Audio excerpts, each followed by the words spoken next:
Okay, all right. Hi, my name's Ken Shield. I'm the inventor of the Foros game. I'm delighted that you've chosen to carry Foros in your store, and particularly that you decided to use it as a demo in your store. So I wanted to take a moment to share some tips with you for how to you might best demonstrate it in your store. So if someone's coming by, you can suggest that you can teach them how to play this in just 10 seconds. It's a game of three-dimensional 4 in a row, and all you need to know to play the game is you need to get 4 in a row up, or across, or diagonal on any layer going in any direction in a straight line. And that's all you need to know to explain how to build it. Then you can invite them to, if they would like to play a game with you, we can play in about 2 minutes so you'll understand how to play the game. And so I let them choose their weapon, whether they want to be rounds or the squares, and then I say, why don't you go first? And so they go first, and I had to learn how to lose at this game, because its best case scenario is if you play quickly and the customer wins. So I always start right over in the corner here, no matter where they put it. I almost always start in the corner, and they do that. And then I often do this so that they can see that it can go up. And now they've done a very simple row, and now I can place that there and say, and see, I need to block you, where you would win on the next move.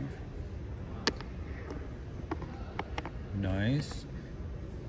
And I just purposely put 3 there, and so she put it there, and I can say, that's great, that's exactly what you needed to do, nice move.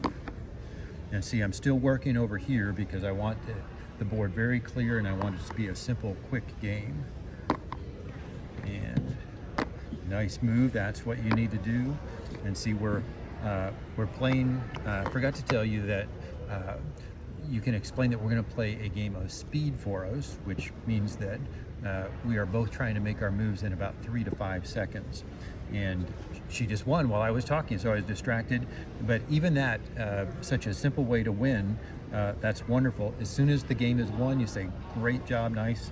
And then I either remove that board, or this time I have one to flip, and I show them that we were playing on this side, and there's 2 other ways to play on this side of the board. If you play on the straight part here, we call this the wall, and it grows up like this, and that's just like playing Connect 4, except for you can stack taller than, there's no limit to how tall you can go. If you play in just the circle part, we call that Stonehenge, and it adds another twist to how you play. And we just played the grid, which is the most complex way, but also probably the most interesting and innovative.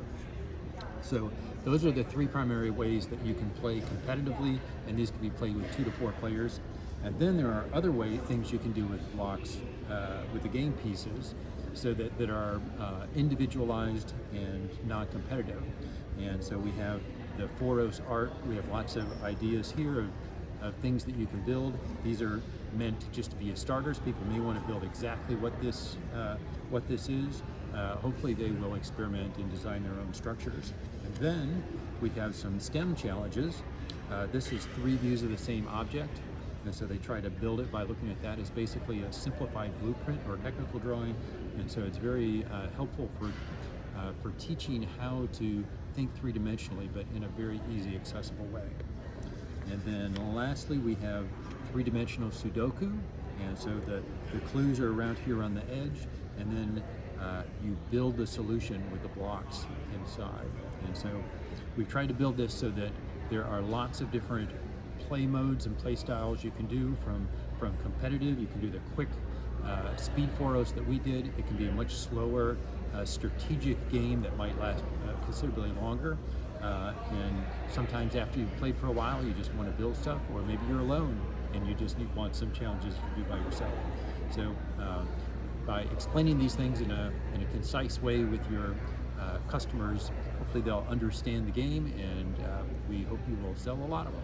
So thank you very much again for taking the time to demonstrate Foros for us.